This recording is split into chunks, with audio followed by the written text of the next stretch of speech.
Am I on? I am.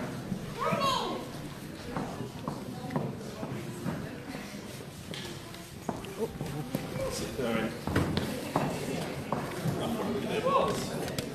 Oh, it's me.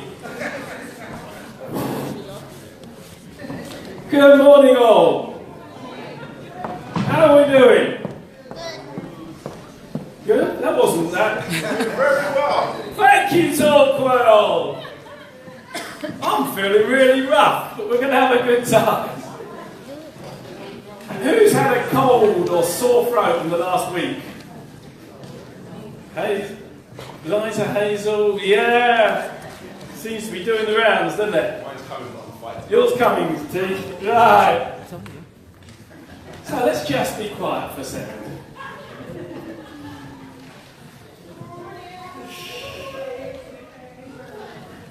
They're being noisy as they come in. We're trying to be quiet in here.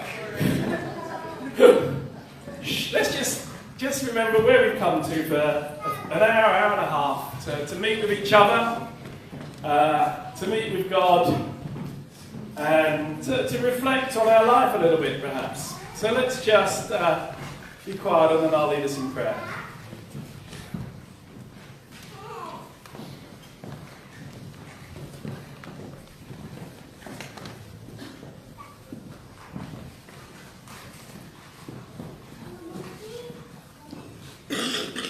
Lord, as we come to meet with you and with each other this morning,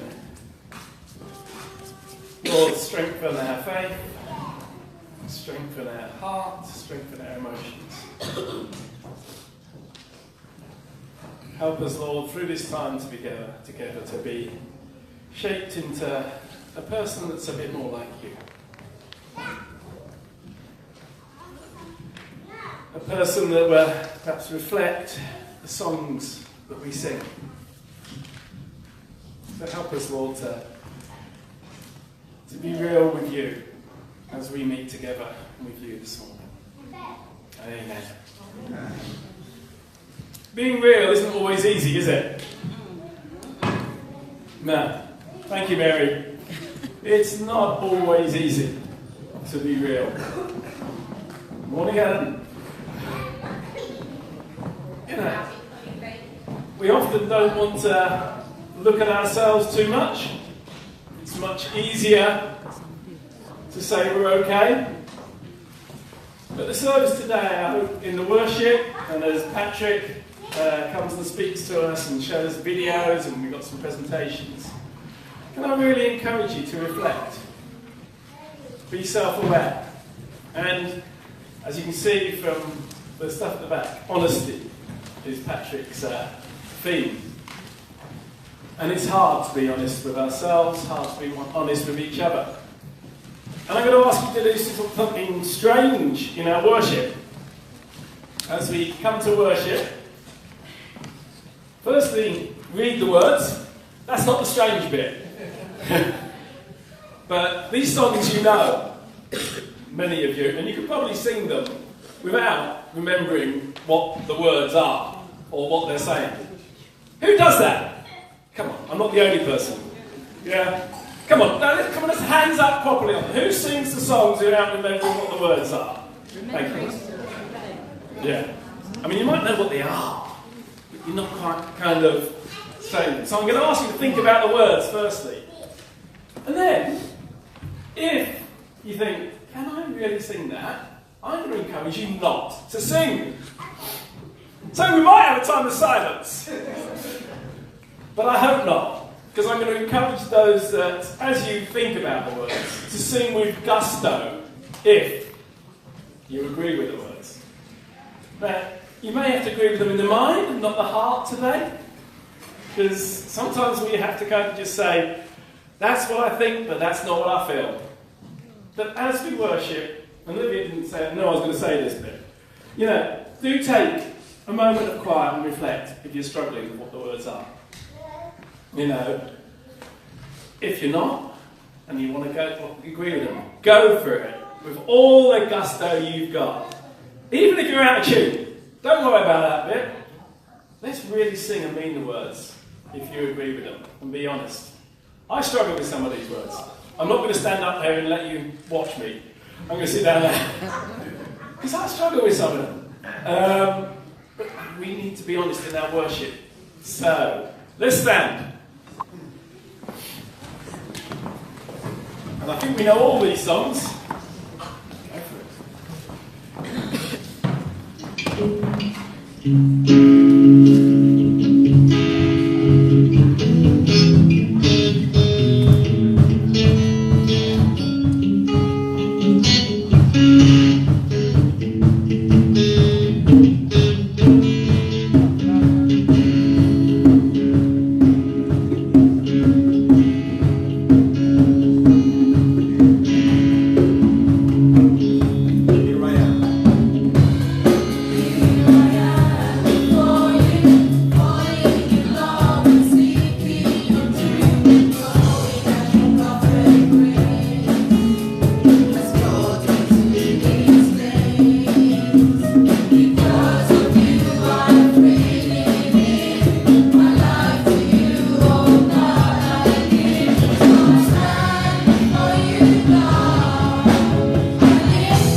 Because of your love, Lord.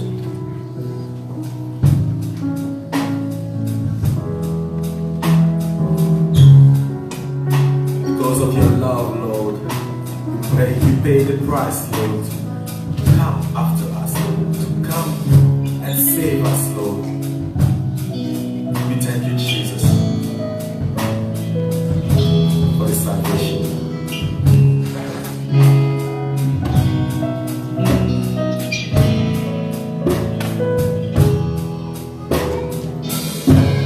Oh, I spoke the word, you were singing over me. You have been so, so good to me. Let's think of this word. Before I took the breath, you breathed your life in me. You have been so, so kind. You have been so, so kind to me.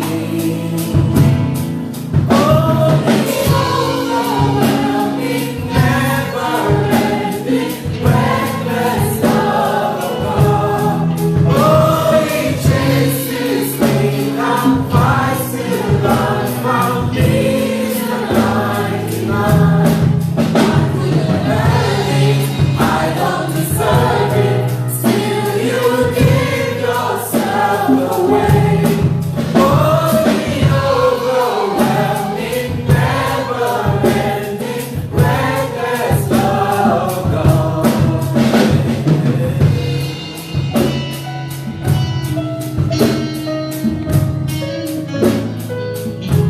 It's a reckless love of God.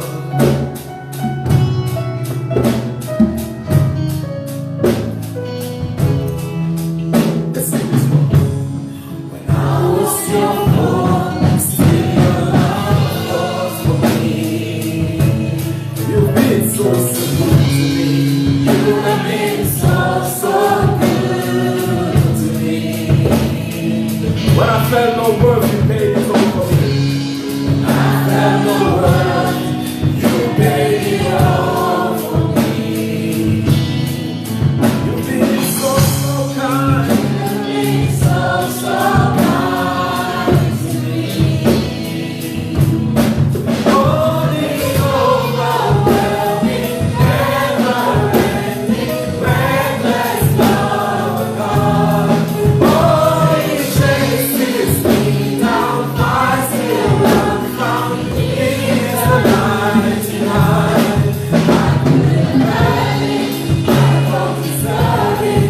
Still, you give yourself away. Oh, the overwhelming, never-ending, reckless love of God.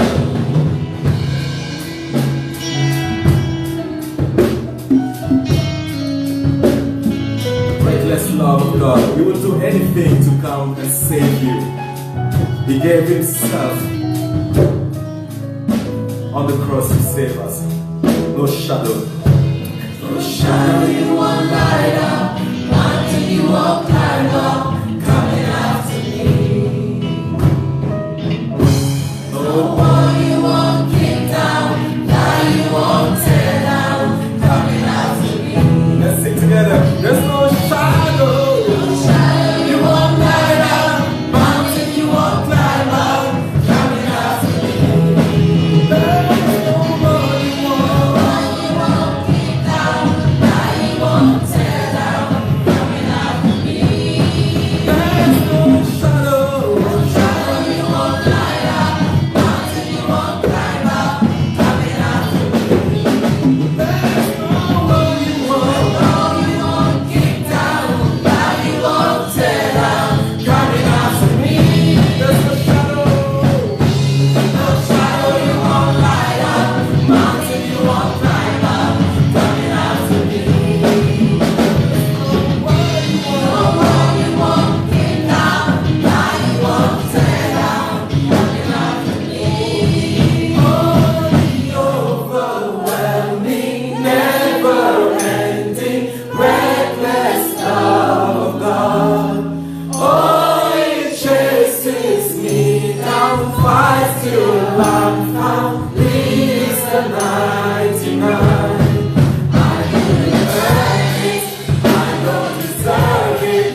praise your holy name, Lord. Thank you for your love. Thank you for your sacrifice, Lord. You gave yourself. We couldn't earn it, Lord.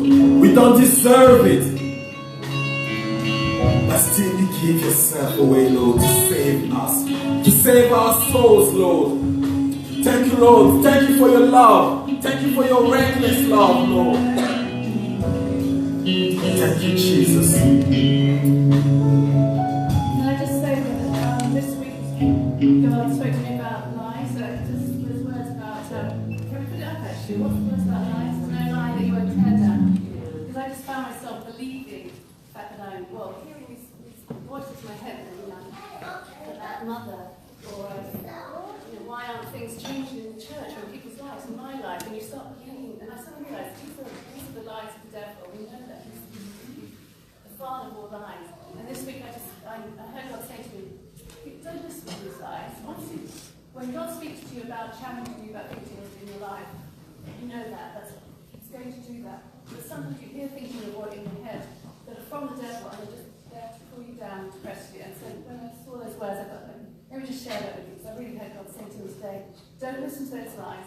Put them away, listen to me, trust me. Amen. No shadow you won't light up, mountain you won't climb up, coming after me. This is how much He loves us. No one you won't keep down, lie you won't tear down, coming after me. Don't let the devil tell you that God doesn't love you. You won't light up, mountain you won't climb up, coming after me. No wall you won't kick down, lie you won't tear down, coming after me. There's no shadow you won't light up, mountain you won't climb up, coming after me. No wall you won't kick down, you won't tear down, coming after me. Oh, the overwhelming, never-ending, reckless love of God. Oh, it chases me down, finds till I'm found, leaves the 99. I couldn't earn it, I don't deserve it, still you give yourself away. Oh, the overwhelming, never-ending, reckless love of God. Have a seat. Thank you for the gusto. That was a great start to our service. And one of the thoughts as we were singing that, the Luke 15, I think it's Luke 15. My Bible knowledge is not too good. Tell me if I'm wrong. Someone about going to find the one of the 99, leaving them to find the shepherd. Yeah, is it Luke not 15, Mark? I don't know. No, I think it is.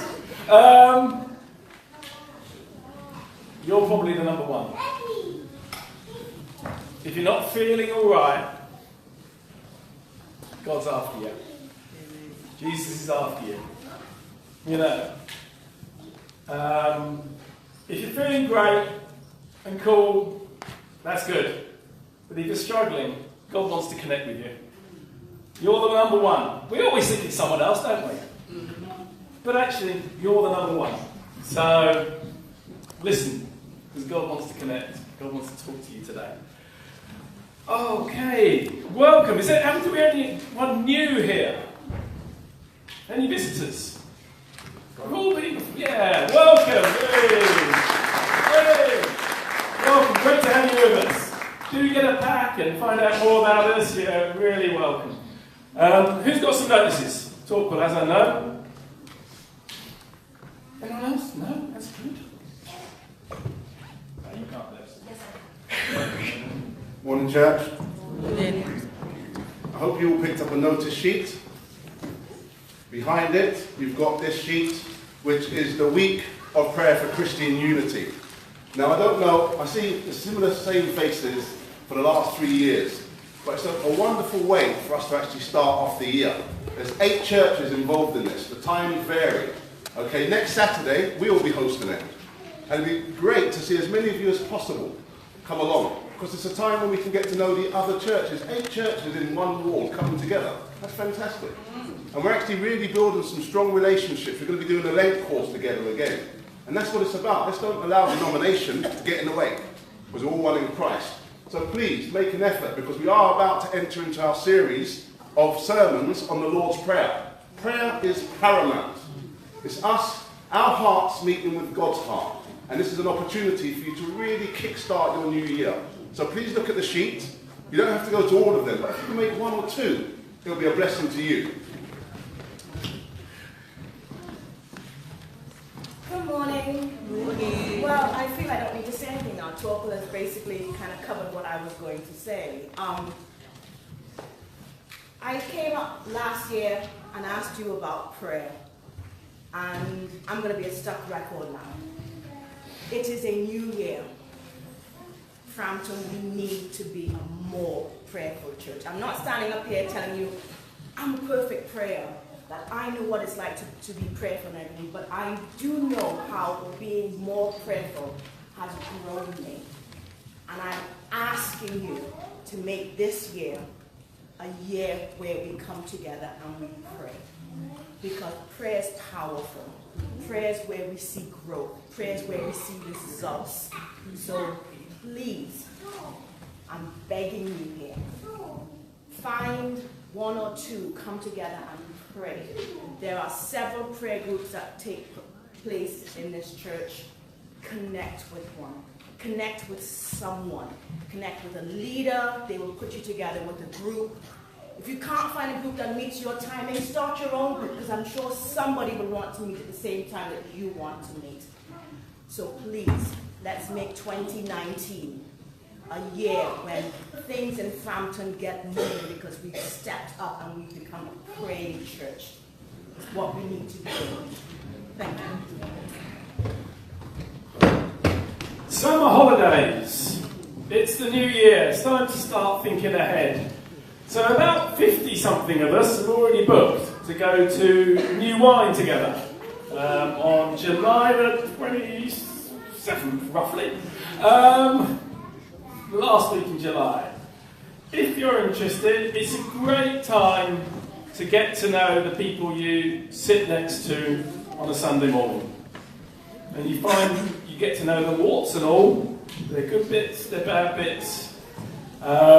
This year, it's only up the M11 to Peterborough, nice and close. So, you can visit us for a day even. It doesn't have to be the whole week, or for a couple of days. I'm sure we can find space on site, even if you're not quite meant to do that. Some people have booked into local hotels. They're smug, they're smiling, they're not camping.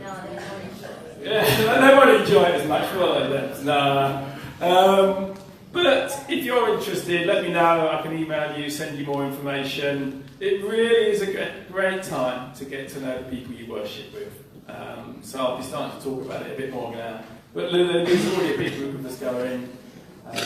We can't get any more caravans if you want a caravan. It's been hard to get hold of. Okay. So I thought the other thing this morning, very quickly, I'll give you a quick update from what we've been doing through Joy for Humanity at Joseph's Village in Luengo in Uganda. So I've got a quick slide presentation. There we go, coming up. So we started visiting there March 2017, so about 20 months ago now. And every 6 months we've been going, a group of us, different people each time. And what we're doing is, looking at the vision, just a reminder, is we're looking at shelter, we're looking at food, we're looking at clothing, health, education, and transport. And I love this picture of the transport, I have to admit. Just good mixture of different types of transport going on. But focusing on, I suppose, food and earning to start with. So we helped invest in what we have now, 1,200 chickens, and today, hopefully they're laying about 700 eggs. They should be laying a bit more than that. They're not being too cooperative. There's a few challenges. But the 700 eggs a day covers the cost of all their feed and running it. So in 18 months, we've managed to make a sustainable project. It now needs to find ways of laying more than 700 eggs a day, and we're looking into that, doing research, and the team are working hard on it out there. But it's fantastic. And this year, the 20 families that are involved with that will start to earn some money from it. And that's really underpinning everything. Now, moving on to the other thing we've been doing is child sponsorship in the school, which Joseph's brother heads up. So we've managed to now sponsor 29 children, which is pretty phenomenal, to be honest.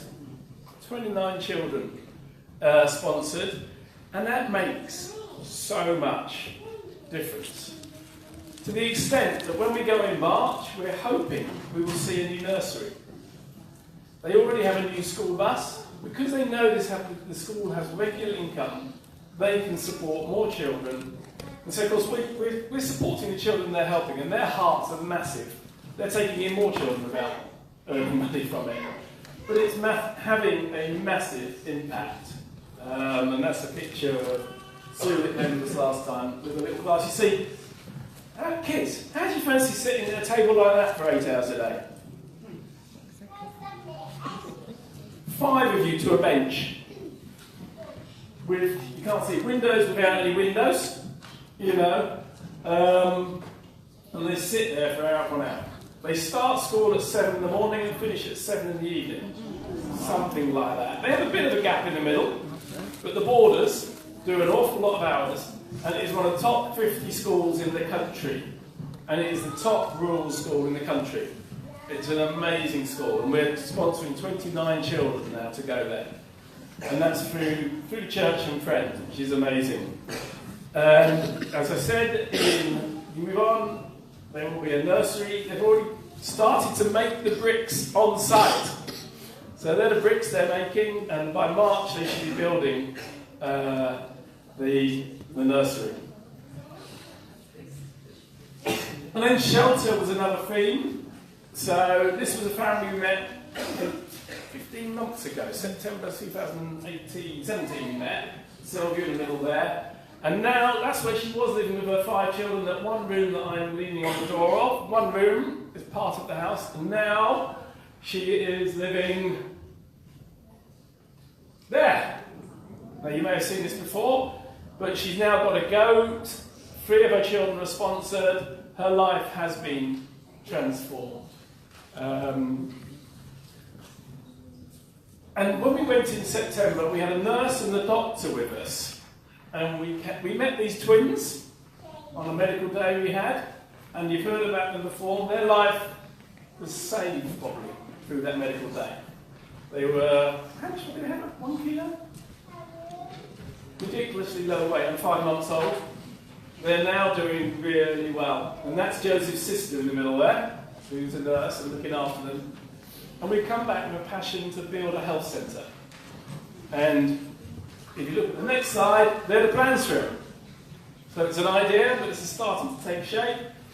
In the next few weeks, hopefully we'll get the budgets, and by 2020, we really hope we're well on the way to building a health centre with beds, which will be the only one for 230,000 people. That will be the only beds, medical beds, in the district for 230,000 people. So never moan about the NHS. We've got a few more beds in Hackney than that. No, Hackney's got a few more than 230, but not that many more. We've got a lot of medical beds. They have 0, none.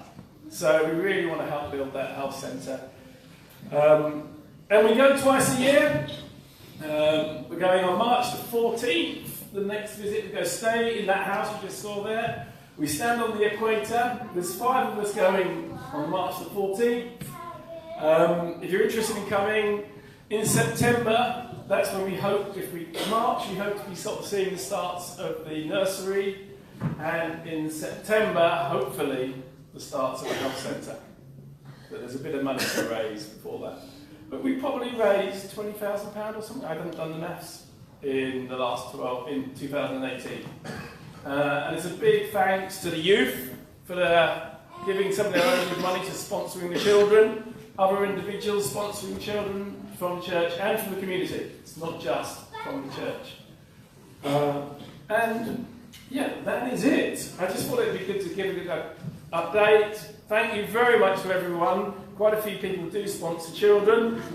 If you want to know more, ask Joseph. It's his village. It's great doing it with Joseph. And we're aiming for that in 5 to 10 years. It's a long-term project to see that place in that region transformed. It's just the teeny little steps at the moment. But hopefully in 10 years, they'll be earning $10,000 as a family. And that will be a completely different life for them than they have now. It's an ambitious target. Okay. Yeah, I think that's that. Let's take up our offering and sing. Our offering goes towards the running of the cost of the church. We give it away. Please feel free to let the basket pass by if you're a visitor. But let's stand and sing Strength Will Rise as we wait upon the Lord.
Generously and for you, Lord, in the name of Jesus. Amen.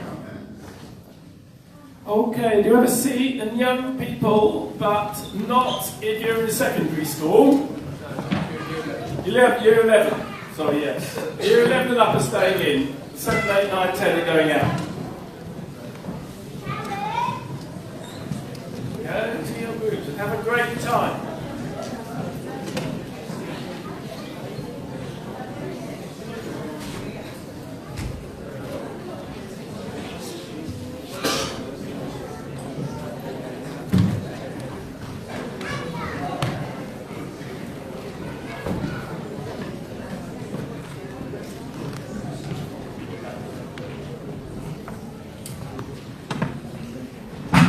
Patrick. I was going to do something else now, Patrick, but I think we'll jump straight to you and maybe do, just to make sure you're not feeling time pressured. Because we got, I know Patrick all, I don't know how many years, 15 years, something like that. We both he used to live in Peckham and work in Peckham, and I worked in Peckham, and we kind of got to know each other, and our paths have crossed in different ways over the years. Patrick's recently started last year. Yeah, a year ago. New charity called Kintsugi Hope. He's going to tell us a little about what God's laid on his heart, which I know is on our hearts, church, as well. So I think we arranged this months ago, but the day of counselling we had, other things have just really fitted in with the theme that he'll bring to us underneath Honesty Over Silence. So Patrick, let me pray for you, and then I'll hand over to you, and you're not under any time pressure, but we want to finish in 10 minutes. So, you've got 35, 40 minutes, quite comfortably, because it's not going to be, by the time we can't talk for 35 minutes, but we can have AVs and stuff. Dance, whatever. Oh Lord, thank you that Patrick's here with us today. Thank you, Lord, for the calling you've laid on his and Diane's life to serve you in a new way last year. And Lord, as he shares his heart with us, I pray you speak to him, and I pray you speak to us through this. Amen. Thank you very much, Kevin. Good morning, everyone. It's really lovely to be here. This is my second time here. I think I was here a couple of years back, so I recognise a few faces. So it's really nice. It's such a lovely, warm, welcoming church, and I really like that. The charity that we set up, Kintsugi Hope, its strapline is to create safe and supportive spaces for those that are struggling with mental and emotional health. And I've always sort of felt like when I thought about this building that that's what you're doing, right? You're creating a safe and supportive space for the community and for each other. So thank you so much. And like I said, I've known Kevin for years. I recently got to know Colette as well, doing amazing work with Hackney Quest. So it's brilliant to be here. Are you okay? Yeah. You are looking very serious, I have to say that. Anyone just turn to the person beside you and say, you look absolutely fantastic this morning.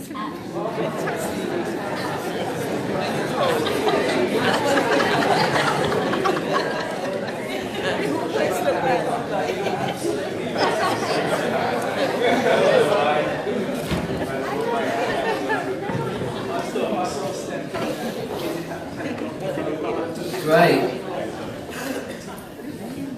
Well, I don't know about you, but I've come to the conclusion that you can't plan life. Does anyone else come to that sort of conclusion? This is the way I wanted my life to work out, and this is the reality. I also have 4 children, and I've worked out that I can't plan how to control my children. It was interesting. I was in America a couple of years ago, and I had my kids there, and I was sitting around this table having coffee with some very well-known church leaders from across the world, and we had a deep conversation about theology. And then my son Daniel, who must have been about 4 at the time, walked in and went, "I've got an announcement to make." Not, "Please, Dad, can I say something?" That would have been quite nice at that point.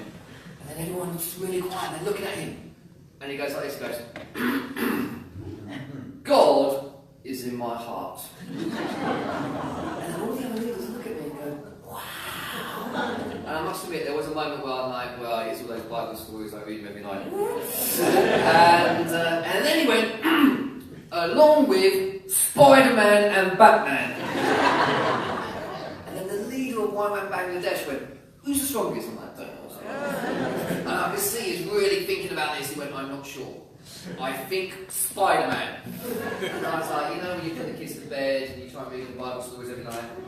And there I am, basically there, going, Daniel, if they ask again, God's the strongest, right? It's always, God's always the right answer when Christians ask you anything. It's always God, right? And he's going, well, Dad, God can't spin webs, can he? And I'm like, he can spin webs. It's God. I can't control my kids. And you know, so often in life, I feel like I need to get it all nailed down. I need to get it all sorted. I need a perfect relationship. I need a perfect job. I need my life to be a little bit more controlled. And in reality, it's really hard, right? I preach quite a lot, and it's really interesting that everywhere I've gone in the last 6 months, there's this one verse that I believe God's really speaking to the church about at the moment. And it comes out of Isaiah 43, and it says this: forget the former things, do not dwell on the past. See, I am doing a new thing, now it springs up. Do you perceive it? I'm making a way in the desert and streams in the wasteland. Now the context of this passage is that the people of God, the people of Israel, they're in captivity, they're in exile, they're in Babylon, and they've lost everything. Life has not worked out to plan. And in fact, you know the book of Lamentations, that really easy book to read in the Old Testament, that describes how they felt. They felt orphaned, they felt vulnerable, they felt fatherless, they felt absolutely desolated in this foreign land. And in that context, through the prophet Isaiah, God saying, don't dwell on the past. You need to let go of some of that stuff. I'm doing something new. And you know, the desert, the wasteland, it's quite dry, it's quite disorientating. It's a bit of a confusing place to be. Who thinks that maybe in our society at the moment we're in a slightly confusing place? Not quite sure what's going on, not quite sure who's in charge, not quite sure what the future's going to hold. That's where they were, in that place. And you know, God was saying to the prophet Isaiah, don't dwell on the past. You know, the past is important in some ways. But sometimes we can make an idol to the past. I don't know, I've often said, you know, in the good old days, this happened. We did this for God. Well, sometimes the past can be really painful for some of us. But you know what? Your past doesn't have to define your future. You can remember past events, but the past doesn't have to hold you. And in this verse, it says, watch, perceive, look. I'm doing a new thing. And sometimes we have to see what God's doing, right? It's interesting, the farmers last year had to harvest the fields 2 months early because of the weather, because the weather's all changing. And what they had to do is they had to watch the fields, they had to watch the weather, they had to watch what was going on to see how they should respond. So I'm just going to share a little bit where I think what God might be saying to the church today, what God might be saying to a lot of us. I've got a coconut here, as you can see. And I'm going to give you a little lesson on how to trap a monkey, okay? So it's going to be becoming very useful in Hackney. And so basically, the way you trap a monkey is you get a coconut, you make a hole in it, you tie the coconut to a tree, you put some food in the coconut, and then the stupid monkey comes along, and he puts his hand in there to grab the food. Now, the problem is he can't get his hand back out without letting go of the food. Now, the monkey's greedy, right? He don't want to let go of the food. So it's there, it's struggling. The hunter comes along. Does the monkey let go? It don't let go. It gets captured. Stupid monkey! I wonder how many things I don't let go of that stop me doing the things that God's called me to do. I wrote this book. It's a brand new book, just come out last year, called Honesty Over Silence. And you can get a copy. There's other books there I've written. And because we're starting a new charity, there's a thing on the books that if you support the charity, £5 a month, you get all the books I've written free, just to say thank you. But you know, the thing about writing Honesty Over Silence was I wrote it because I've sort of been around the Christian world for a long time now. And I'm not allowed, if I'm allowed to say this, I'm just getting a little bit bored of all the hype and the politics and all the stuff that sometimes goes on. And I'm saying, you know what, I really want to find a way that we can be more authentic and more real. And I started looking at these things, so in order to do that, what are the things that we need to let go of? What do we need to let go of in order to give ourselves to something else? So the first part of the book is all about how do you let go of things. So the first thing I wrote in the book is how do you let go of the false smile, pretending everything's all right. We're told to put on a brave face, but sometimes the bravest thing we can do is to take the face off. Is that true? Yeah. Sometimes it's okay not to be okay. That God works through our brokenness. He works through a weakness.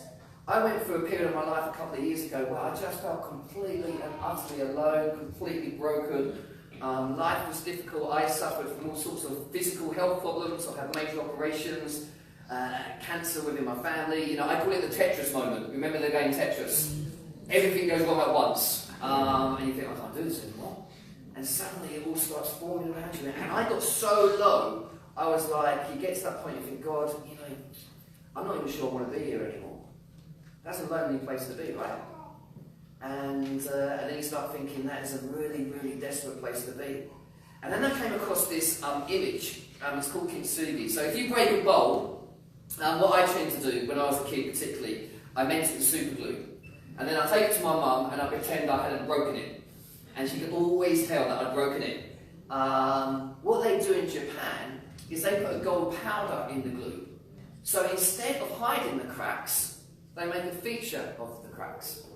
Arguably, the object becomes more beautiful and more unique than it was before. You will never find a bowl like that now on planet Earth, because one size never fits all. And I started to realise that maybe a scar is a place of healing. And maybe instead of being ashamed of our scars, we should celebrate them because they're part of our story. And so that's where the inspiration for this charity I started called Kintsugi Hope. Me and my friend Hannah, some of you may know, we had a go at doing this actually. And here's a little 90-second video of us doing Kintsugi.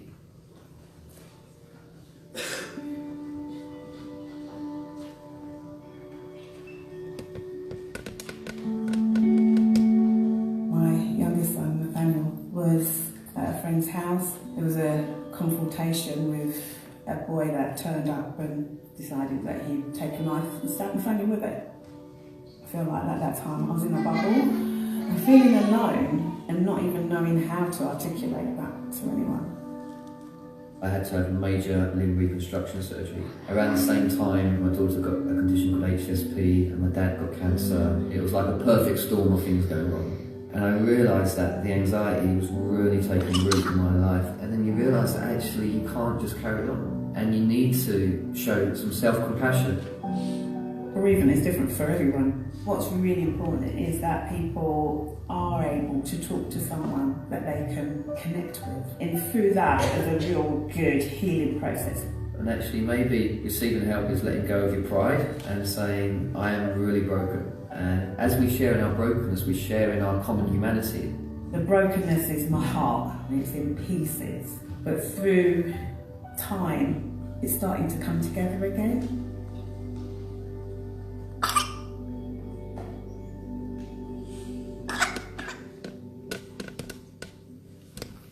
I love that little phrase, discovering treasure in life's scars. And it was interesting actually, one of our friends, who's not a Christian yet, she's an acoustic artist, she came round to our house and goes, oh, you're starting up with some new charity. And she goes, I don't know if it's okay, but I brought you all these kintsugi necklaces, which we've been selling and stuff like that, just to remind people like how beautiful they are, that they can discover treasure in life's scars. It's quite hard to know what to buy someone who's going through a really tough time, isn't it? And you don't really want to buy them a sympathy card or something like that. So we got them those. And as I read the Psalms, I realised I was in really good company. Did you know that the Psalms, 40% of the Psalms are laments? 40% of the Psalms are David crying out to God, I just don't get it. A lament psalm, a bit of theology here for you, a lament psalm always has 4 different parts to it. It normally goes, you know what, I feel like I'm forgotten. The second thing is, it's not going to plan. The third thing is, I'm hurt. But then it gets to this bit right at the end often. Some of them don't even get to this bit, but most of them do. Right at the end it says, but I'm going to trust in you. no matter what. That is letting go of the false smile. That's expressing, because in the Psalms, David expresses his anger, his pain, his despair, his questions. It's raw honesty. We did this show, me and a singer-songwriter, a friend of mine, called When Faith Gets Shaken, after another book I wrote. And at the end, what we really wanted to do, instead of doing one of those things where, you know, if you've got anxiety, come forward for prayer, which is terrifying on the way, we thought, wouldn't it be interesting if we got everyone to write down on a post-it note something they feel like they've been carrying for too long. And then we got this big cross at the front, and it was really moving. Everyone, hundreds of people came forward and put a post-it note on the cross. And these were some of the things. I didn't read them every night. In fact, I didn't read them many nights. But on one night, I read them, and I was just amazed at what people carry. So these were some of the messages that people put on those post-it notes. I didn't say the right thing to my son as he was dying of leukemia. The next one says, I fear that my past will catch up with me. The next one, my husband is paralysed from the neck down following an operation. I'm a single parent, carer, advocate and wife. I'm angry that it happened despite 24-hour prayer for him. I feel dead. Still is making me so nervous. I just want to know, does God love me? The next one, Lord, I feel like I've become so distant from you. Please help me find my way back. My sister's terminally ill with cancer of the liver and the pancreas. My friend died when I took him out of the canoe and I couldn't save him. I feel like I'm drowning in my own tears. I feel lonely. I feel guilty being pregnant when my best friend and her husband lost her little girl. I feel like I am never enough. Do you know what that was? I said, that's like Psalms, right? That's that God mentioned, God, this is what I'm going through.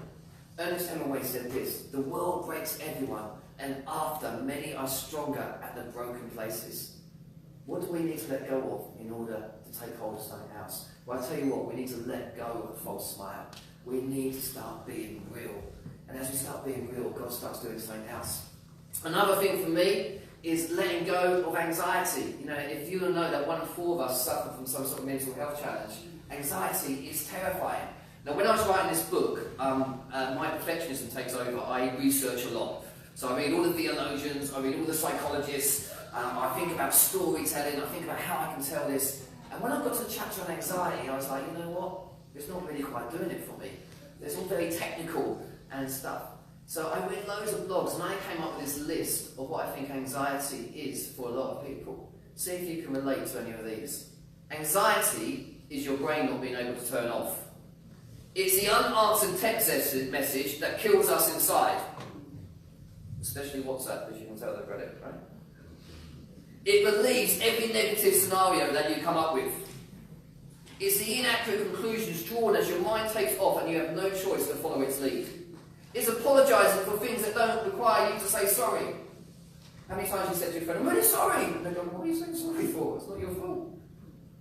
It's self-doubt and a lack of confidence. It's trying to fix something that isn't a problem. It's the fear of failure, striving for perfection, then beating yourself up when you don't get there. It tells you you're wrong, they don't like you. It's constantly asking the what-if questions. And I got to that end of that list and I thought, yeah, that sort of sums me up quite well. But then it isn't quite the definition I was looking for. And then I came across this and I thought, that's it. More than anything else, anxiety is caring. It's never wanting to hurt someone's feelings. It's never wanting to do something wrong. More than anything, it's the want and the need to simply be accepted in life. So you try too hard sometimes. That's what I find. You know, people that suffer from anxiety, sometimes in churches they've been made to feel really guilty. They are the most lovely, sensitive, kind people. And just going up to them going, trust in God a bit more, isn't that helpful? To be honest, it's not that helpful. Actually, we need to work with each other. I like these little cartoons I've got here. How about this? Anxiety. What if nobody likes me? What if I taste weird? What if I'm too cold? What if I'm too hot? What if I'm just right and I can never live up to it again? We have some anxiety at the end, please. The pearls of overthinking. I made a mistake. What do people think of me? Am I good enough? Am I doing the right job? Everyone's staring at me. Anyone else feel like this sometimes? Is it just me? And there's loads of us if we're honest. But you know what? If we go back to the desert, there they are. God's saying, I'm going to do a new thing. And they're in a place of uncertainty. They're in a place of anxiety. But at the start of the passage of Isaiah 53, God is like a love letter. He's saying, but I created you. I formed you. You are precious and honoured in my sight. I love you. You see, to beat anxiety, you need to learn to accept uncertainty. What do I need to let go of in order to be something different? I need to let go of the clock because I want God to do it on my timing. Now, just so I can suss out what type of church you are, you know I'm talking about honesty over silence, right? So I'm going to ask you a question now, and I want every single one of you to be 100% honest with me. We are in church, God knows. Okay, are you up for this? Some of you don't seem that sure. What's going on? I don't want to be honest. What do you think I am, church? Here it is. It won't apply to everyone here, but it will apply to some of you. I want you to put your hand in the air if you've ever been on a speed awareness course. Oh my goodness, just look around, ladies and gentlemen. That is a lot of people. What is wrong with you hackney people? My goodness. Well, Kevin's just making sure he's not on his own. Look, what's going on? And so just keep your hand in the air, really high. I'm going to pray for you, it's okay. My goodness. Keep your hand in the air if you've been on a speed awareness course twice. Oh my goodness. We've got 2 people here already. 3 times? No. So the pastor is the only one that's been on the speed awareness course twice. Is that what we're saying? Oh, there's someone else over here as well. You did that twice. The 2 leaders have been on the speed awareness course twice. We need to pray for these guys. What is going on? Does that say something about how hard they're working? I don't know. And, well, my friend is a vicar. And he'd also been on the speed awareness course, and I may have been on one myself. And you'll know, because most of you have been on the speed awareness course here, that what you do at the start of the speed awareness course is you get together and you talk about why you were speeding. And my mate's a vicar and he's like, I can't really lie. So it got to the first person. First person was like, well, my wife was in hospital having a baby and I didn't want to miss the birth. Blatant lie, don't you think? That's got to be a lie, right? Second one is, well, I'm part of the trustee board and I just had to get there on time. And then it came to my mate. And he's like, I can't lie, I'm a vicar. So he went, you know the sat-nav, right? And I'm like, yeah.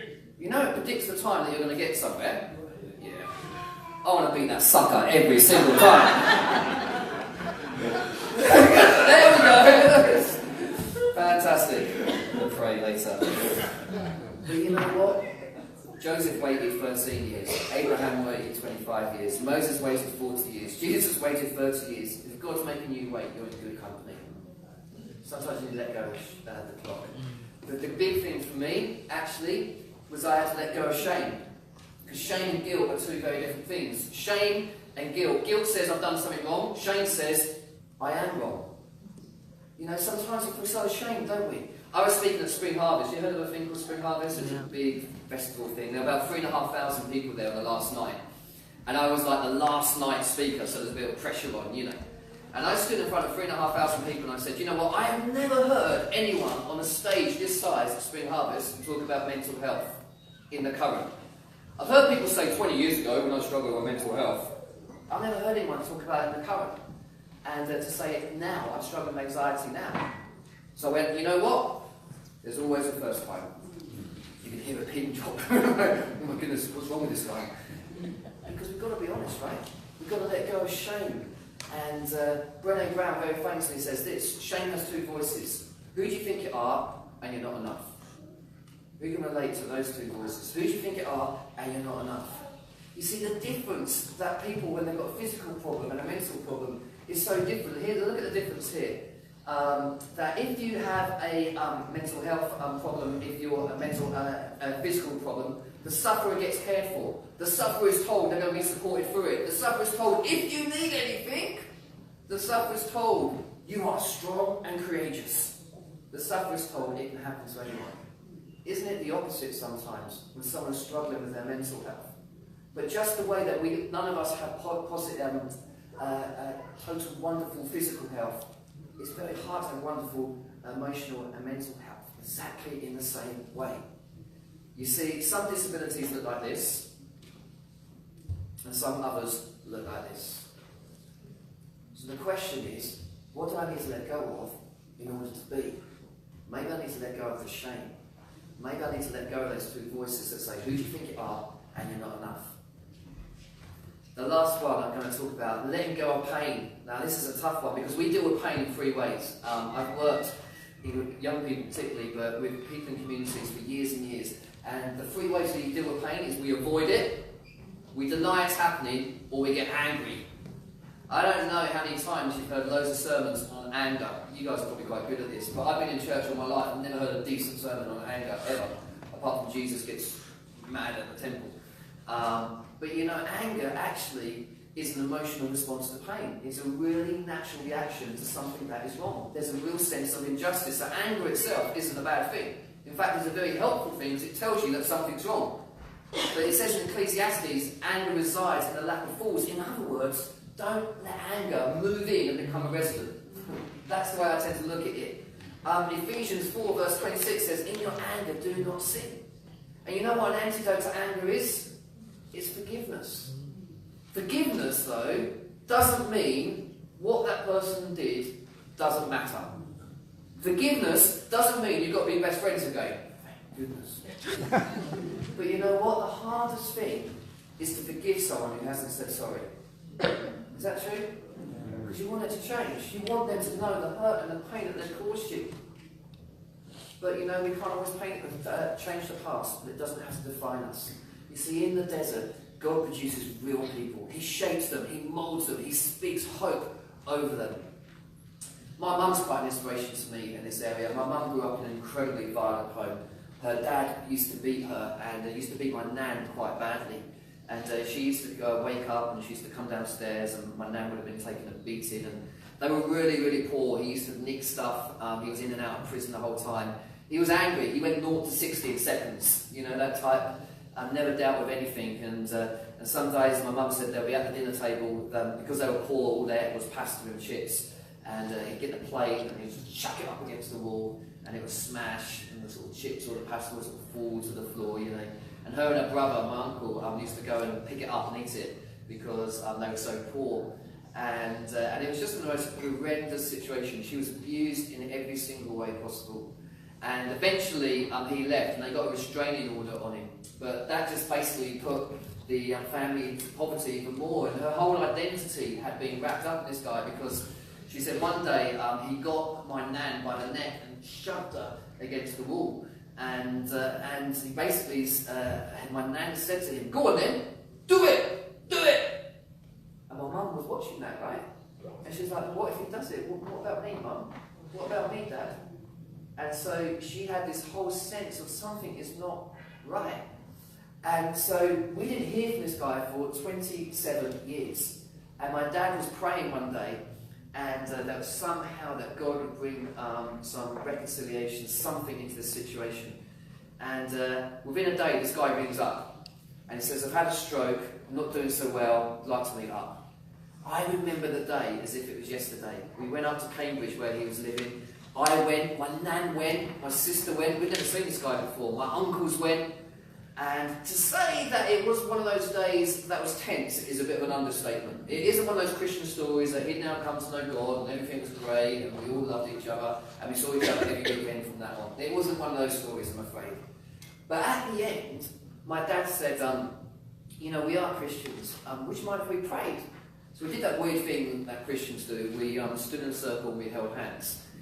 And I remember looking at my mum, and my mum was just like staring at her dad. And I guess in her eyes I could just see all the pain, all the hurt, all the anger, all the frustration, all the abuse, all the stuff that she'd been through.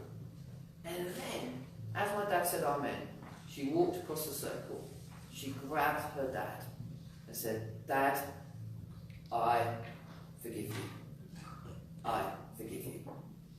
And then this angry man, who she'd only ever seen shout, cried for the first time that she'd ever seen him cry.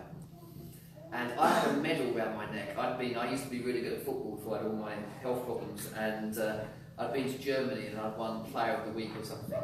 And for some reason I felt God say, "Give me your medal." And I went, "No, I don't want to give you a medal." And he's like, "Give me a medal." "No, I don't give him a medal. I don't like him. He gives my mum that, you know, it's like, I'm going to smash his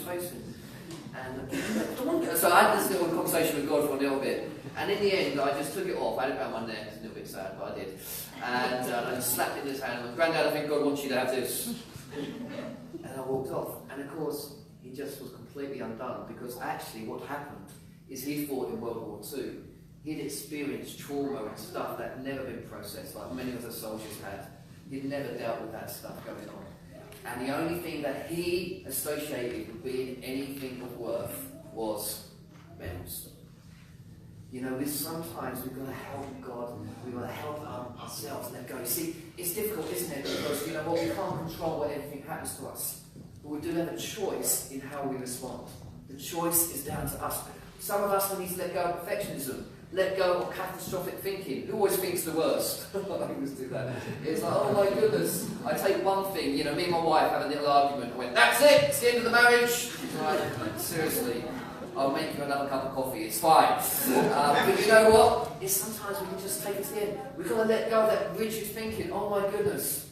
I should, I must, I ought. Who says that? I must be okay. I should be alright by now. I ought to be okay. I should, I must, I ought. How many times do we say that in the average day? Some of us need to let go of the wrong view of God. We think God's angry with us all the time. You know, it's interesting, I've got a little girl, Abigail, who's got some challenges with her eyesight, and she falls over quite a lot. And when she comes running up to me, she's fallen over, she's cut her knee, and she goes, "Dad," she's crying, "I've fallen over again. Does she need me to go?" "Abigail, idiot. There was a massive rock, you just tripped over it. What is your problem?" What do you want me to do? She doesn't want me to say anything. She just wants me to hold her until she stops crying. You know, when we're going through a tough time, I think God just wants to hold you till you stop crying.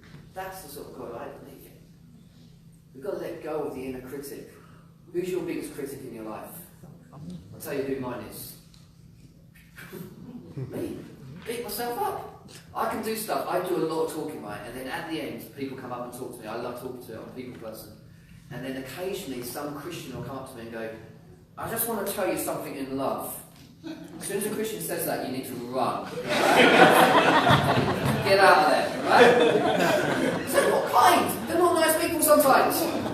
And but the thing is, guess what I'm going to be thinking about that night in bed? Am I going to think about all the lovely people that I met? Or I'm going to think about the annoying person that came up to me and told me something in love? We need to learn to let go. The question is this, is what I'm going to let go of in order to what I'm going to give myself to.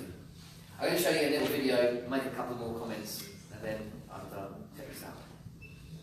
One day, a university professor holding a bottle of water, he asked his students how much they think this bottle of water weighs. 500 grams, shouted one student, another from the back shouted 600 grams. The professor looked at them and said, "Actually, until we weigh the bottle, we wouldn't know." And then he said, "Imagine I hold this bottle for a few minutes. What do you think will happen?" One of the students shouted, "Nothing." He said, "What if I hold it for a bit longer? Let's say I hold this bottle for, let's say, a few hours." And they said, "Well, your arm will start to hurt." And he said, "What if I held this bottle for 24 hours? And one of the students said, "Your arm would practically be paralyzed or in extreme pain." The professor then said, "Notice that the weight of the bottle didn't change during that time at all. The only thing that changed was how long you were holding it." And his lesson to his students from this situation was that this bottle represents our challenges, our problems, our worries, our anxieties about uncertainty, that the longer that we hold them, the more pain they can do to us. One of the most moving and powerful quotes I've ever heard is from Nelson Mandela, where he said that when I was walking out the door toward the gate that would lead to my freedom, I knew that if I didn't leave behind my bitterness and hatred, I'd still be in prison. We pollute our consciousness when we allow envy and anger to enter the inner cores of our minds, bringing in negativity, injecting anxiety and uncertainty into the way we think. And that's why Mahatma Gandhi said, "I'll never let anyone walk through my mind with their dirty feet." But often we see that it's our own very shoes that are causing the dirt. Forgiveness and letting go and the ability to rise above the challenges that have been caused by others in our life is such an important ability, because we need to learn to accept apologies that we never received. I believe that you can't fix yourself by breaking someone else. It's like what Buddha said, resentment is like drinking poison and expecting the other person to die. When we recognize that actually by holding any negative feelings towards another individual simply only harms the way we think, that's when we'll truly be able to forgive, move on and let go, and realize that that internal healing is what lets us take care of the external circumstances. And this is not easy at all, because we've been caused pain, sometimes to extreme lengths. Sometimes our hearts have been broken, sometimes our trust has been misused, sometimes we've been exploited, sometimes our loyalty has been tested. And that's why forgiveness doesn't excuse the behavior, but it prevents the behavior from negatively affecting us. And our ego wants us to put others in their place, but we should try to put ourselves in their place.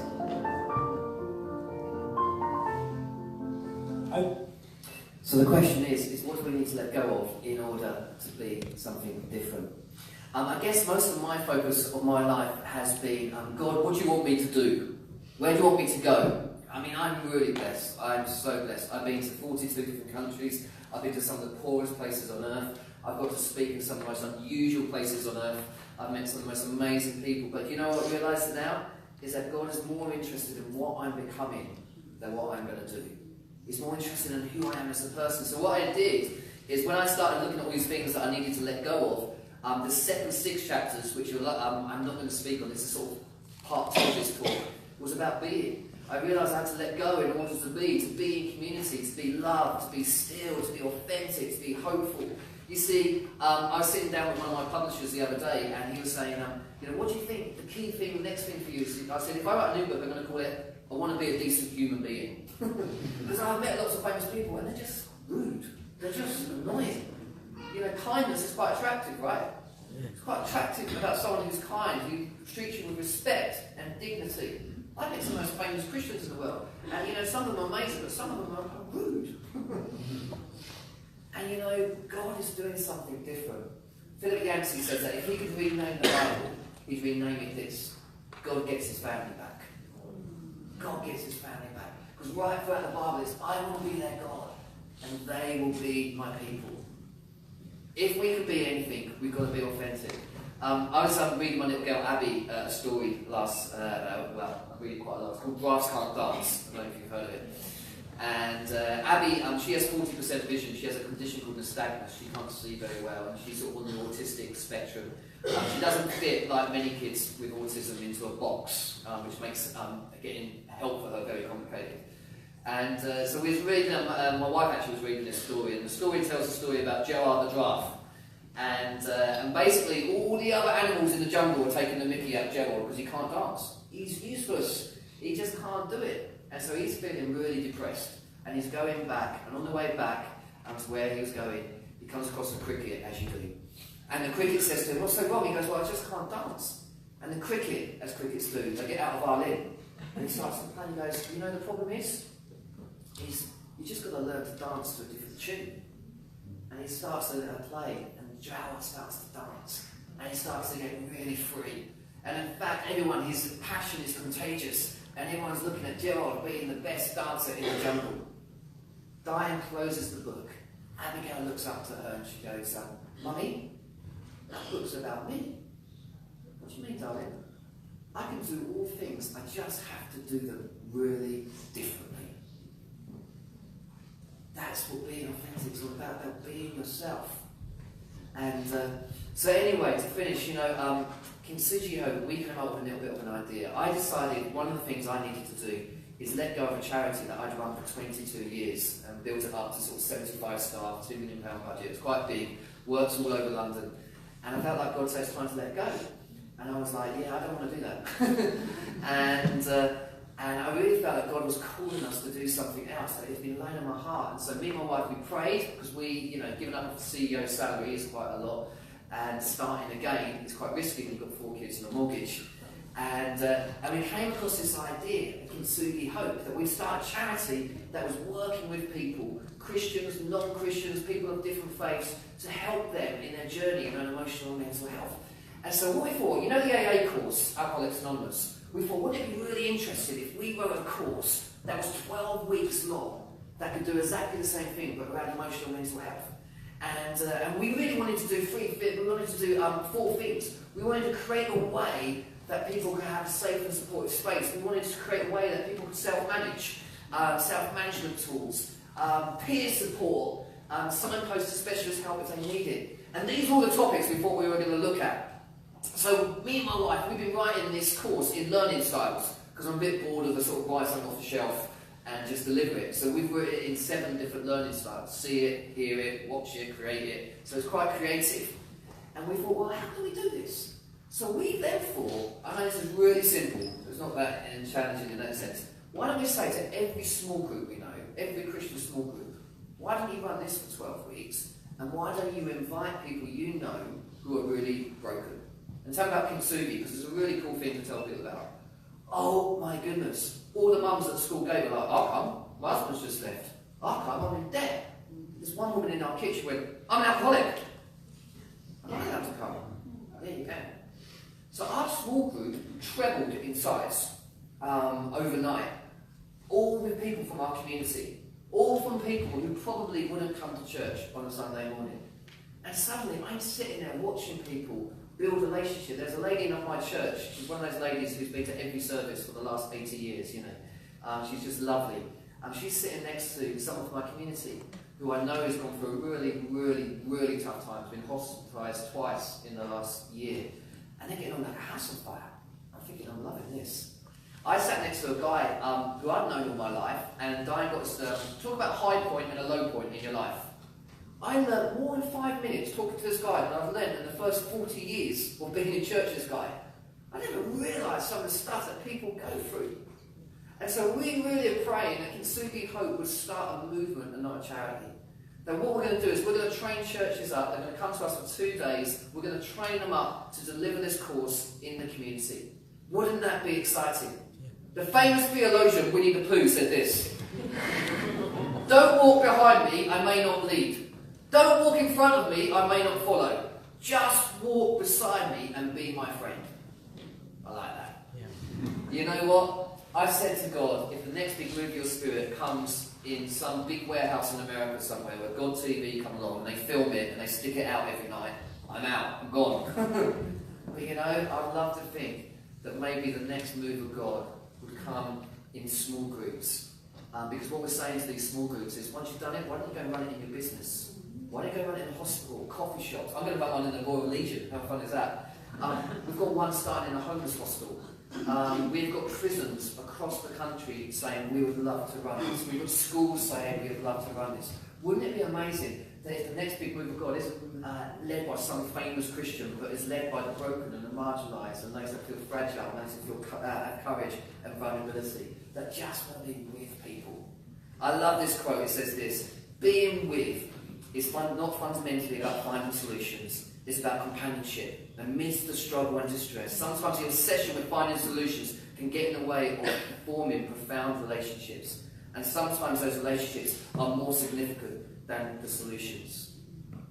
One of my favourite Bible verses, Song of Songs, verse 8, verse 5. Who's that coming out of the desert, leaning on their lover? You've got to lean on someone, you've got to trust them. You know, people came out of the desert, authentic people. So I'm now going to give you the 60-second trailer of what I've just done. So you can get everything I've just said in 60 seconds, right? It's a bit of a challenge. This is the sort of thing I teach communicators to do. So what I'm going to do is I'm going to describe everything I've done in 60 seconds, and hopefully I'm going to get there. So if you hadn't come today and you were watching a trailer on the telly about what the talk's going to be, this is roughly what it would be. No, don't do that. Are you ready? I'm going to do it 30 seconds now. God is doing something new. We can't stay in the past, no matter how good or how bad it is. Kintsugi is about beauty in brokenness, discovering treasure like scars. We need to let go of the false smile, anxiety, shame, perfectionism and pain. Anxiety is caring too much. Shame is who you think you are and you're not enough. Be authentic, be with one another. Let go of the pretense and be real. How many seconds is that? But the fact is, in a sentence, let go of the pretense. Let's be During starting Kintsugi Hope, I have just met the most wonderful, wonderful people. This lady, I'm going to finish by reading her poem. Her name's Jane Smith, and I speak quite a lot, and she was always gutted that she could never get out and hear me speak, because she's got blood cancer, and she's very, very, very weak. And but she sends me poems, and she types them up on an old-fashioned typewriter, right? You know that old-fashioned typewriter, it's like you. And the other day, I was speaking in Peckham, and she managed to get a taxi, and she was well enough to come and hear me speak. And she gave me this poem, and I'm going to read it to you now. It says this: acceptance in the anguish, beauty in the bruises, belief in the brokenness, breakthrough in the battle, comfort in the conflict, contentment in the confusion, courage in the crisis, determination in the distress, diamonds in the dust, dignity in the disappointment, direction in the difficulty, discovery in the darkness, faith in the fear, fortitude in the frustration, grace in the grief, healing in the horror, hope in the hurt, insight in the injury, inspiration in the illness, and jewels in the journey. My PA 6 months ago sent me this word. I think I'm going to teach it to you now, alright? I didn't think this word was a true word. I thought she was speaking in tongues, or she just made something up. She's French as well. I thought she's just French. And the word is flawsome. Now, flawsome means an individual who embraces their flaws and knows they're awesome regardless. It's in the English dictionary! How cool is that? You are totally flawsome. You're flawsome. I quite like you guys though, you're all smiling at me. That's much nicer. At the start you were looking quite scary, I'm not going to lie. You're flawsome. You're incredible. With all your flaws, with all your scars and all that stuff, there is beauty in brokenness, discovering treasure in life's scars. But I want to challenge you as well. What do you need to let go of in order to be? Don't get stuck holding on to something that you don't need to. And you know, I do this every day. It's not a decision that's easy. I'll just let go and that's it. You do it every day, but you do it in order to be more real. And I think that's what our community needs at the moment. I'm going to pray, and thank you so much for listening. Thank you so much for allowing us to be here with you guys today. Why don't we stand if you're able? One of the worship guys, why don't you come back? That would be amazing.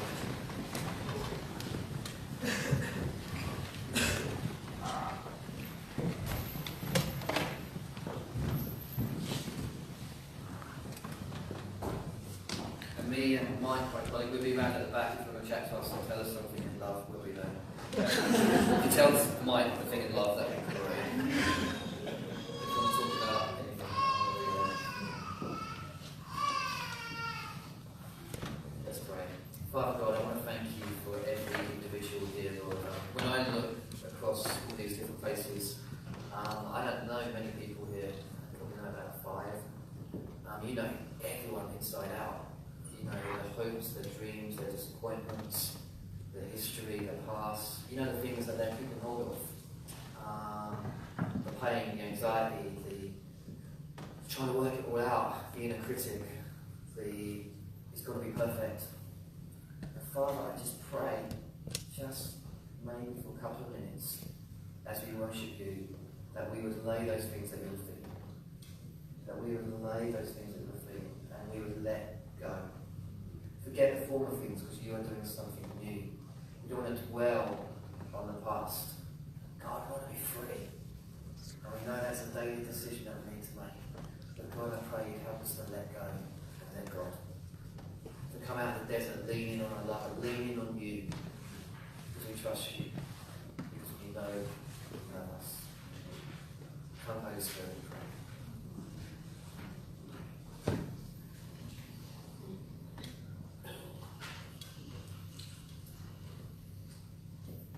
Maybe as we worship together, maybe as a response, I always think that a good response is sometimes just putting your hands out like this, because that's like a surrender. It's like, God, this is it, giving it to you. Maybe you want to kneel, maybe you want to find someone, get them to pray for you. It's good to sometimes physically do something and just say, God, I'm giving this to you, I'm giving this to you. Come, please. Before I spoke a word, you were singing over me.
Going back to that song, God's chasing us down. He doesn't want those lies to win. You're flawsome. Yes, you got the flaws. I've got the flaws. Patrick's got the flaws. But you're awesome. That's not a lie, that's truth. So thank you, Ruth, for your word from God earlier, Patrick. God wants to meet with you. That happens maybe over a coffee tomorrow. Maybe now by talking to someone you're sitting next to, Mike. Mike is on the, put your hand up, Mike. Yeah, he's a great guy, character. I've known him for years as well. Actually, all of them went to school together. I don't know how these things happen. We talk afterwards. There's lunch, nice coffees, hopefully downstairs. We're going to finish with another song. But let God touch you. And the first bit of that is being honest. It's just being honest. It's, we can super spiritualize things sometimes, but we want God to touch us. But, you know, it starts with being real, with being honest. And we're going to finish our service with Break Every Chain. Change songs again. There is power. Oh, did you? Does anybody want to do something different? Alright. Break every chain. Yeah.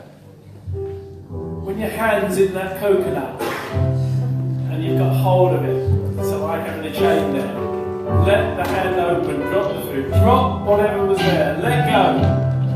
Let those chains be broken so that you can be free. And there is power in the name of Jesus.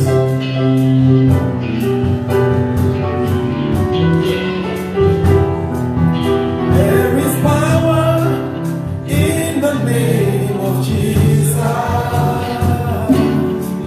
There is power in the name of Jesus. There is power in the name of Jesus to break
and go out dancing. Yeah? Olivia obviously wanted to. So let's go for it. Let go while we're doing it. Let me encourage you. What is it that Patrick challenged you need to let go of? Let go during this song.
Bless you all. We're having lunch downstairs. Do stay. That's all part of our days together on a Sunday.